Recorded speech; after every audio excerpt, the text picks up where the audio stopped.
Alright, so today we're going to talk about how the heart beats, what makes it do so, and how we can correct irregular heartbeats. Okay, so these here are our syllabus dot points we're going to look at today. Let me just turn the pen on. There we go. These are our syllabus dot points we're going to look at today.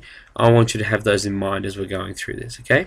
Alright, so first we're going to have a bit of background about the nervous system, and the reason is that the heart is, like all muscles, it's an electronic system. Alright, so basically it's controlled by the nervous system, and there are two nervous system components that are responsible for that. This control of the heartbeat, the heart rate, is the body's natural pacemaker. Now remember, we measure the heart rate in beats per minute, so BPM. Alright, so first we have the autonomic nervous system. It's involuntary. You don't consciously have to beat your heart. You don't go, alright, pump, pump, pump. Now, it stimulates electrical signals in the tissue of the heart. Okay, so it stimulates it. It causes it to happen. Then you have the nodal system. Now, this is specialized only in the heart. It's the only place you have the nodal system, and it is tissue that control the regularity of the heartbeat. Now, as I said, it is a tissue, which means a collection of similar cells, and they pace. So they control the pace of the heart. This should be pace again. Sorry, not my regular pen. So there are two particular nodes, and here, well, okay, we're about to move on. There are two particular nodes. There's the sinoatrial and the atrial ventricular, and their names should give you a bit of a clue as to where they are. Alright, so the sinoatrial node, that's it right there. Know that word. So this is what causes, it starts the electrical impulse. And this is the start of the heartbeat. Remember, the heartbeat has two sounds, lub, dub. This is the lub part. So it's the natural pacemaker that controls the overall heart rate. We've talked about that. Again, that's in BPM. And it's at the top of the atrium, the right atrium in particular. Just here. Well, there's an arrow for it, but away we go. Now, it sends electrical impulse. There should be an E there. Sends the electrical impulse to the atria to contract, and signals the atrioventricular node here. So it does two things. The atria, sorry, it causes to contract, lob, push blood out, and it also sends more signal down here through this yellow pathway. Alright, so then you've got the atrioventricular node. That is a hard one to say, and you need to know them. Alright, so it's located between the right atrium and the right ventricle, hence atrioventricular. So you could even put like a slash between the two of them, and that's where it's located, in between the two. This contracts the ventricle, so it's got the big job. Now, the chambers contract as the electrical impulse moves across them. So not when you hit them, but as it moves across them like this. So as it goes across, it causes it to contract. Alrighty. So, normal heartbeat, again, as we said, the ANS sends the signal, so that's the autonomic system, autonomic nervous system, sends a signal. Sinoatrial node causes the atria contract and sends it to the atrioventricular node, and the atrioventricular node causes the ventricles to contract.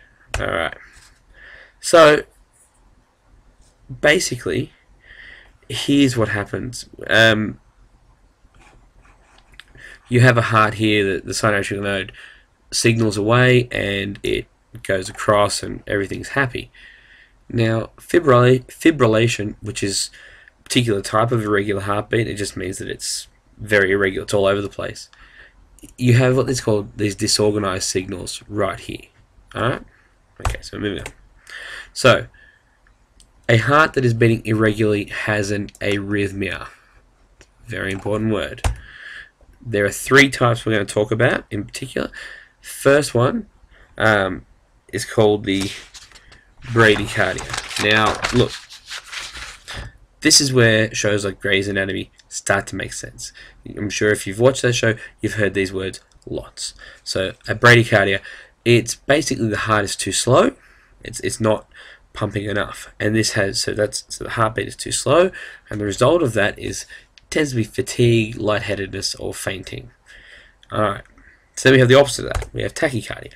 Now, tachycardia is where it's going too fast, and this can cause palpitations, dizziness, lightheadedness, or sweating. Now, then you have fibrillation. Now, we mentioned that already. Fibrillation is simply the heart, instead of going lub-dub, lub-dub, it goes lub-dub, lub-dub, lub-dub, lub-dub, lub-dub, lub-dub. So it slows up, speeds down, it's all over the place. So it's irregular. Okay. Now, the ventricles, if it's happening there, it can happen in either place, by the way. If it's happening in the ventricles, it is life-threatening and can kill you immediately. But it can be resolved with shocks of the clear, zap. That's a defibrillator. That's how they deal with this. In the atria, it has other problems. Now remember, the atria will drain out the blood, 80% of the blood on its own, without pumping. And it's that last little bit that can pool there and clot. Now if it clots, it can cause a blockage, and this can cause a heart attack. So it's a bit of a slower impact. Alright, so now we're talking about pacemakers. Pacemakers are rad. First off, here we have it. You can see it's implanted in the skin, and here it is here. You can see it's got a pretty wicked scar there, and we'll get into what they are. But you've got the pacemaker, you've got the leads, and you've got an electrode down the bottom there, and it's the one that causes the zap, the electric shock that stimulates the heart muscle. So why would we use it? We use it to correct arrhythmias caused by conduction problems from the sinoatrial node. Now what that means is it's having trouble, sinoatrial node, getting its signal from there to the atrioventricular node. So there's the conduction between those 2 points. That's where we use pacemakers. How?